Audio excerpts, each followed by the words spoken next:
Olá pessoal, bem-vindos a mais um vídeo aqui do canal Paleoblog, o seu canal sobre paleontologia e o mundo pré-histórico. E no vídeo de hoje eu vim aqui falar sobre um animal que é muito conhecido aí pelos entusiastas da paleontologia e para todo mundo que gosta aí de criaturas marinhas pré-históricas, que é o megalodon, o maior dos tubarões, né? O maior tubarão que já existiu. E recentemente saiu uma nova pesquisa, um novo trabalho, um novo artigo trazendo algumas novidades sobre esse animal, certo? Então vamos falar um pouco mais sobre isso logo após a vinheta.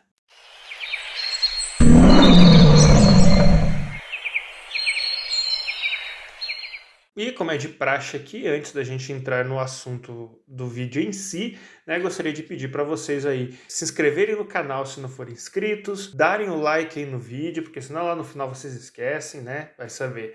E se depois que vocês terminarem o vídeo, tiverem gostado, deixem seu comentário, compartilhem com os amigos, né? E ajudem aí o nosso canal a crescer, nesse pequeno canalzinho, a crescer e tentar bater a meta aí de 1000 inscritos, né? Vamos tentar aí. Pois bem, indo ao assunto do vídeo, então. Talvez alguns de vocês aí já conheçam o megalodon. O Otodus megalodon, como é o nome científico completo desse bicho, ele foi o maior tubarão macropredador que a gente conhece aí de todos os tempos. Macropredador é aquele tipo de predador que ele caça outros animais, né? Outros grandes animais. Ele não é, por exemplo, um tubarão filtrador, né? Alguns dos maiores tubarões, como o tubarão-baleia, por exemplo, são filtradores. Mas o megalodon, ele era um macropredador. Então ele predava aí outros animais grandes, né? Não animais microscópicos. Otodus, né? O gênero Otodus significa dente com forma de orelha, que é um nome muito esquisito para falar a verdade, que eu não consigo ver uma orelha no formato desses dentes, mas ok. E megalodon significa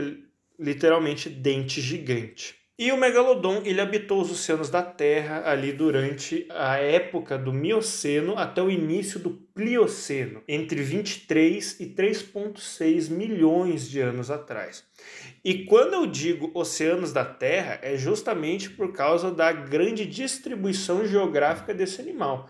Fósseis de megalodon, eles são encontrados em todos os continentes, com exceção aí da Antártida. Mas você vai encontrar em toda a América, na Europa, na Ásia, na África, na Oceania, em todo lugar tem fóssil de megalodon. E geralmente os fósseis são apenas dentes e vértebras, porque como o megalodon era um peixe cartilaginoso, né? A fossilização de partes duras é muito difícil, porque eles não têm muitas partes duras no corpo, além ali dos dentes e um pouco das vértebras, né? Então é o que acaba fossilizando. E assim, os fósseis deles são encontrados, há relatos de dentes gigantes de tubarões, assim, sendo encontrados na Europa desde a época ali da Renascença, ali do século XV, século XVI, né? Tem esses relatos aí de dentes muito grandes sendo descobertos desde essa época. É possível que esses dentes sejam de megalodon, só que na época a galera não sabia o que era, né? Tinha inclusive lendas que diziam que era a língua petrificada de dragões, né? Esses dentes gigantes. E realmente são dentes muito grandes, né? Os dentes do megalodon, eles têm 18 centímetros, então é um negócio bem impressionante. O megalodon em si, ele só foi nomeado oficialmente em 1843, então é um animal que a gente conhece há muito tempo aí também. E como eu falei, o megalodon é um dos maiores tubarões macropredadores que a gente conhece. As estimativas elas variam um pouco, né? As menores estimativas colocam esse tubarão tendo aproximadamente uns 10 metros de comprimento, que provavelmente não é tão correto assim, né? Porque pelo menos não para os animais completamente adultos, enquanto as maiores estimativas falam que o megalodon poderia medir aí até 20 metros de comprimento. E no geral as estimativas ficam realmente ali entre 16 e 20 metros de comprimento. Então é um animal bastante impressionante. E acredita-se aí que o megalodon fosse um predador principalmente ali de cetáceos de pequeno e médio porte. Então existem fósseis de baleias da época do megalodon com marcas de mordida. Por exemplo, a Piscobalena nana, que é um gênero aí, uma espécie aí de cetáceo extinto. Existem fósseis dela com marcas de mordida atribuídas aí a Megalodon. Ele também poderia ir atrás de presas maiores, de baleias maiores, e com certeza ele deveria se alimentar também de focas, né? Existem aí algumas evidências que apontam aí para o fato do Megalodon talvez caçar em colônias de focas, tartarugas marinhas e até outros grandes tubarões, né? Todo grande animal marinho podia aí entrar no cardápio do Megalodon. E para isso, né, além dos dentes aí de quase 18 centímetros, o Megalodon ele possui uma das mais poderosas mordidas do reino animal, que fica ali, a mordida dele tem uma força aí entre 108.000 e 182.000 newtons, né? Então é um negócio simplesmente avassalador você tomar uma mordida desse bicho. Para comparação, a mordida do tubarão branco, que é um dos tubarões com a mordida mais forte hoje em dia, ela tem apenas 18.000 newtons, né? Então, você veja o quão superior era a mordida aí de um Megalodon. Pois bem, agora que eu dei um pouquinho do contexto do Megalodon, né, vamos falar um pouco sobre o novo trabalho. Traz novas informações sobre esse gigantesco predador marinho. O trabalho ele é de Cooper e colaboradores e foi publicado oficialmente no dia 17 de agosto de 2022. E a equipe do Cooper, ele criou o primeiro modelo 3D de um Megalodon. Esse modelo 3D, então, ele é baseado numa coluna vertebral bastante completa de Megalodon, que foi descoberto lá na Bélgica nos anos de 1860 e que pertencia a um animal, né, pelas análises histológicas, pertencia a um animal de 46 anos de idade. E eles juntaram, então, essa coluna com alguns dentes que eles que foram encontrados nos Estados Unidos e utilizaram essas informações para construir o primeiro modelo 3D de um Megalodon. E daí você vai olhar para esse modelo 3D e vai falar, mas nossa, mas ele tá tão feio, parece um negócio que não renderizou, né? O videogame que eu jogo tem gráficos melhores. Provavelmente tem, mas assim, a modelagem 3D que a galera usa para parte científica e a modelagem 3D que a galera usa para fazer personagem de jogo é completamente diferente, né? Tem aí suas particularidades. Mas enfim, eles fizeram aí o primeiro modelo 3D de um Megalodon e com esse modelo 3D, né, do corpo desse animal, eles conseguiram obter alguns dados muito interessantes que eu vou compartilhar aqui com vocês. Primeira coisa foi o tamanho, né? O Megalodon que eles reconstruíram tinha aí um tamanho de 16 metros de comprimento e, graças a esse modelo 3D, eles também foram capazes de encontrar a massa desse animal e eles colocaram esse tubarão como pesando aí por volta de 61 toneladas, que é bem mais do que algumas estimativas de peso anteriores haviam encontrado para o Megalodon. Ou seja, só confirmando aí que o Megalodon é realmente um animal muito grande. E veja bem, 16 metros é tamanho gigantesco, mas, como é falado, o Megalodon pode ter medido até 20 metros de comprimento em algumas estimativas.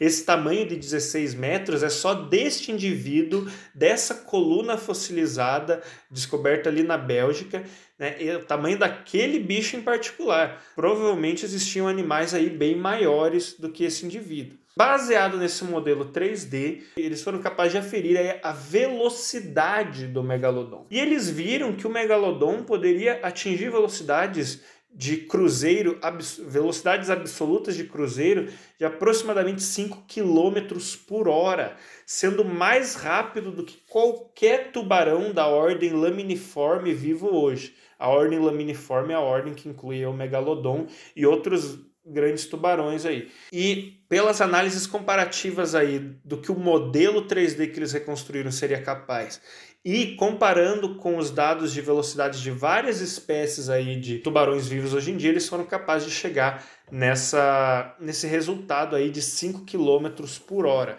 Que não parece muito, mas isso é a velocidade de cruzeiro dele, então é a velocidade normal do bicho, tá ligado? É ele sem fazer esforço, é ele nadando 5 km por hora, então é algo bastante impressionante. Além do tamanho, peso e velocidade do Megalodon, uma outra coisa que eles foram capazes de calcular foi o volume do estômago do Megalodon.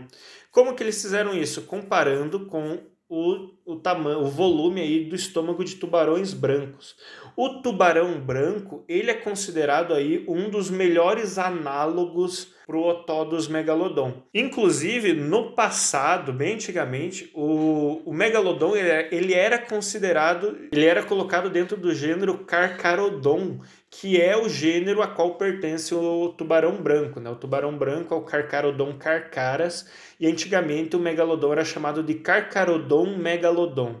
Até o nome rima, né? Mas hoje em dia a gente sabe que ele era mais próximo aí do gênero Otodus, que é um gênero extinto de tubarões. Então, ele é considerado aí um ótimo análogo pro megalodon, porque o tubarão branco ele é um dos maiores tubarões macropredadores que existem, né? Provavelmente ele e o megalodon tinham comportamentos muito similares, né, e ocupavam nichos muito similares, então por isso que o megalodon é considerado aí um bom análogo para o megalodon. Né? Então, para várias coisas aqui, eles fizeram comparações com o tubarão branco. Né? E daí tá, eles encontraram o volume do estômago do megalodon. O volume do estômago do megalodon seria, de acordo com essa pesquisa, de 9.605 litros. Que é um estômago bastante impressionante. Olá galera, tudo bem? Então só passando aqui rapidão, enquanto eu edito esse vídeo, para falar que de agora em diante vocês vão só ouvir o meu áudio e eu vou deixar umas imagens aí para contextualizar o que eu estou falando, porque o meu computador não salvou o vídeo dessa última metade aqui do vídeo, então vocês vão ter que ficar vão poder só me ouvir agora, tá? Como eu falei, eu vou deixar algumas imagens aí para contextualizar o que eu estou falando, mas achei melhor avisar que é isso. Eles também foram capazes de encontrar ali a abertura da mandíbula do megalodon. E eles colocam ali a abertura máxima da mandíbula do megalodon seria de 75 graus e seria uma abertura aí de 1,80 m de tamanho. Ou seja, se você tem 1,80 m como eu, o megalodon conseguiria te engolir inteiro, tá ligado? Se você estivesse em pé, né? Então é uma abertura gigantesca. Com essa abertura máxima aí de 75 graus, o megalodon ele seria capaz de devorar grandes animais em pouquíssimo tempo. Eles fazem inclusive o cálculo disso, né? Quantas mordidas seriam necessárias para devorar cada tipo de presa que o megalodon poderia caçar na época dele. Então, por exemplo, aqui, ó, eles falam que animais de até 5 metros de comprimento, o megalodon conseguiria devorar em apenas 3 mordidas. Presas maiores, de 7 a 8 metros, iam precisar aí de 5 ou mais mordidas para serem devoradas. E um outro dado muito interessante que eles encontraram é que presas de até 8 metros de comprimento poderiam ser completamente devoradas. Ou seja, o estômago dele conseguiria comportar animais marinhos de até 8 metros de comprimento, tipo, inteiros ali dentro do estômago dele. Inteiros não, né? Porque ele teria que rasgar pedaços, né? Engolir o bicho várias mordidas, mas ele conseguiria consumir uma presa de até 8 metros de comprimento inteira. O estômago dele seria capaz de suportar essa quantidade de alimento. Mais do que isso, daí ele já não teria essa capacidade. Mas, poxa, 8 metros de comprimento, ele conseguiria engolir uma pequena baleia aí inteira, né? Tipo, haja estômago para aguentar um negócio desse. E, como eu falei, esse estudo ele é muito completo, ele traz muitas informações. Outra coisa que eles encontraram foi, por exemplo, aqui a necessidade energética do megalodon. Eles calcularam que o megalodon ele precisaria ali de mais ou menos 98.175 quilocalorias por dia para se manter, o que é um valor 20 vezes maior do que um tubarão branco precisa diariamente para se manter. E sabendo aí quanto ele precisaria, quantas calorias, né, quilocalorias ele precisaria para se manter diariamente, eles fizeram uma análise, né, os pesquisadores fizeram uma análise, eles pegaram várias das possíveis presas do megalodon que existiram na mesma época que ele, nos mesmos locais onde ele vivia, certo? Eles fizeram essa análise, né? Eles analisaram quanto que cada um desses animais produziria de energia, né? Se eles quanto de energia eles dariam como alimento, né? E olha só a análise que eles fizeram. Se o megalodon se alimentasse exclusivamente de presas de 2 a 3 metros de comprimento, ele só teria que comer uma vez a cada 1,3 dias, né?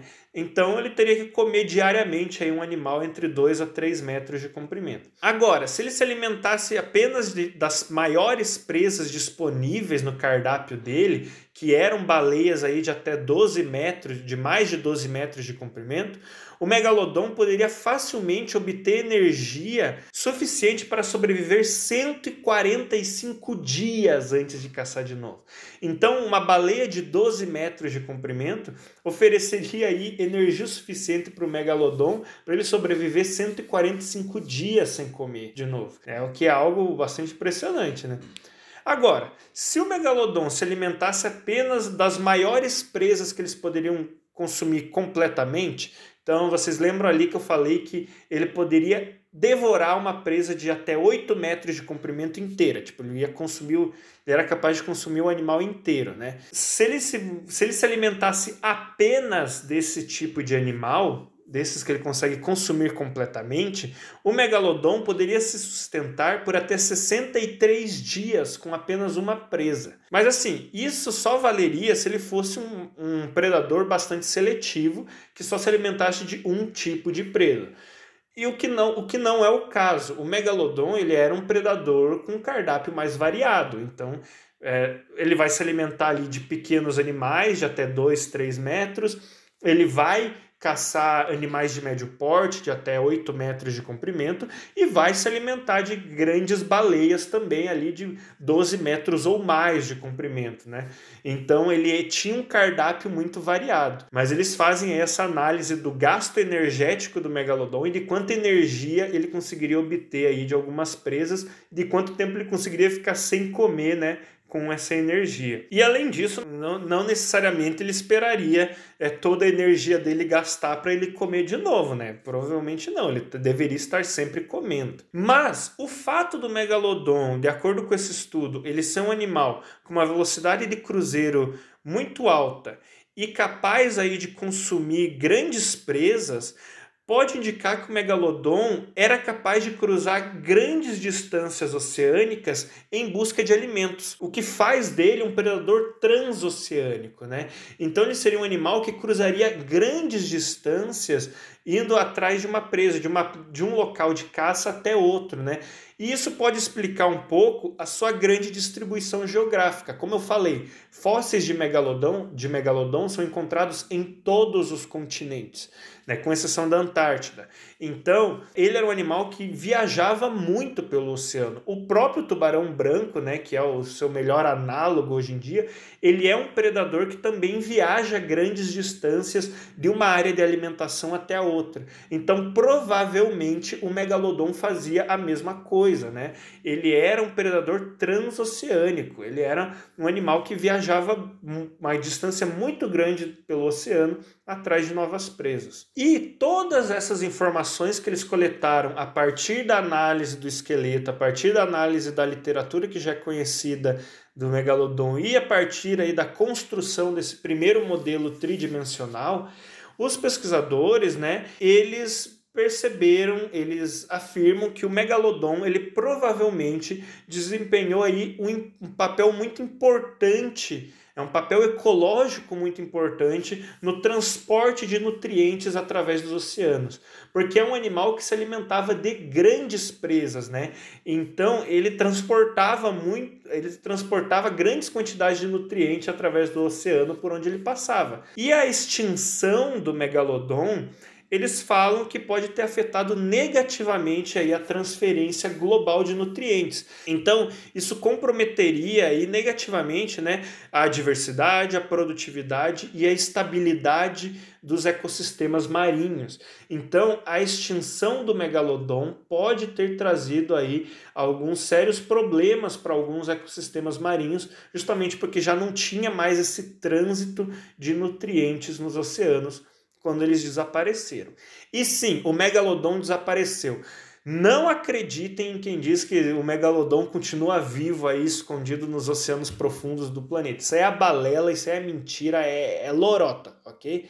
Então, se alguém disser para você que o megalodon ainda está vivo, é mentirada, não acredita nisso não. O megalodon, ele está extinto, né? Nós não temos nenhuma evidência que mostre que esse animal sobreviveu até os dias de hoje. Nós não temos nenhum avistamento confirmado, nós não temos nenhum cadáver de megalodon aparecendo nas praias, nós não temos nenhuma carcaça aí de baleias com marcas de mordida de megalodon, então nenhuma evidência que possa nos mostrar que o megalodon continuaria vivo até os dias de hoje. Isso aí é tudo mentira. O megalodon está bem mortinho, bem extinto, ok? E o que acarretou na extinção do megalodon, né? Ele era um predador tão grande, tão fascinante, tão eficiente. Por que ele foi extinto? Provavelmente por vários conjuntos de fatores, né? Primeiro, por causa de mudanças climáticas. Então, o megalodon, ele era um animal, um predador de mares mais quentes, né? Se a gente for pegar ali o mapa, né, dos locais onde ele é descoberto, a gente vai ver que ele estava restrito aos oceanos tropicais, mais tropicais, subtropicais, né? Então ele era um animal de oceanos mais quentes. E, por consequência, se há uma mudança climática aí de diminuição da temperatura global, né, como uma era do gelo e alguma coisa assim, a temperatura dos oceanos diminui. Então esses animais eles acabam sendo afetados, esses animais de águas mais quentes. Acaba diminuindo aí o alcance geográfico deles e diminuindo as áreas de caça, diminuindo o acesso de alimento, aumentando a competição com outros animais mais preparados. Então, por exemplo, o desaparecimento do megalodon coincide aí com o surgimento de baleias carnívoras maiores, né? E as baleias, elas conseguem viver em ambientes mais frios, eles conseguem suportar muito mais facilmente ambientes mais frios, então eles acabam aí competindo com o megalodon nesse sentido. Além disso, se tem um esfriamento do globo, a quantidade de água nos oceanos diminui, né? O nível dos oceanos abaixa, porque se forma mais gelo nos polos, né? Então diminui aí áreas de procriação, diminui áreas de caça, né? Então tudo isso junto pode aí afetar o megalodon. E além disso, nessas mudanças climáticas podem causar aí mudanças nos ecossistemas, e uma mudança no ecossistema é uma mudança em cadeia. Se você altera algo na base de um ecossistema, na base de uma cadeia alimentar, todas as outras níveis daquela cadeia alimentar vão ser afetados, né? E quando isso acontece, geralmente predadores muito especializados ou que necessitam de muito alimento, né, como é o caso do megalodon, eles acabam pagando pato, né? Eles acabam aí sofrendo as maiores consequências. Então tudo isso junto, né, mudanças climáticas, mudanças de ecossistema, esfriamento do planeta, competição com outros predadores, né, como as grandes baleias carnívoras, tudo isso pode ter levado aí o megalodon à extinção. Então, infelizmente, ele já não está mais entre nós e o seu desaparecimento parece ter causado aí alguns efeitos drásticos no deslocamento aí de nutrientes nos oceanos, né? Mais estudos ecológicos, paleoecológicos seriam necessários aí nessa área para a gente ver quais seriam os efeitos da extinção do megalodon, mas mas esse estudo ele é muito interessante, vai estar o link aí do estudo na descrição do vídeo para vocês lerem, né? Então, é um estudo muito interessante, muito completo, com várias informações, várias novas descobertas que Cooper e colaboradores fizeram, né, que muda aí um pouco a nossa visão, né, adiciona algumas coisas aí à nossa visão do megalodon, né? Então é um estudo muito legal que eu recomendo demais que vocês leiam, se vocês tiverem tempo, tiverem a curiosidade de ler, etc, né? O que eu trouxe aqui foi só um resuminho desse estudo e eu espero que vocês tenham gostado, né? Então, se vocês gostaram, deixem o seu like, comentem, se inscrevam no canal se você não for inscrito, assista os nossos outros vídeos, né? Nós tem vários vídeos aí no canal sobre paleontologia que você pode assistir, certo? E até um próximo dia. Obrigado pela atenção. Muito obrigado por ter assistido esse vídeo até aqui. Se gostou, peço que deixe seu gostei aí embaixo e que compartilhe com os amigos. E se sinta livre para deixar seu comentário, dúvida, sugestão ou correção aí na seção de comentários. Também não deixe de nos seguir nas redes sociais e de acessar o nosso blog para ler mais matérias e notícias sobre a paleontologia. E se estiver gostando de nosso trabalho de divulgação científica, considere se tornar um apoiador. O Paleoblog se mantém graças ao apoio do público. Então, se quiser que continuemos com o nosso trabalho de divulgação científica, considere contribuir com qualquer valor através da chave Pix que está aparecendo aí na tela, paleoblogbr@gmail.com. Muito obrigado e até um próximo vídeo.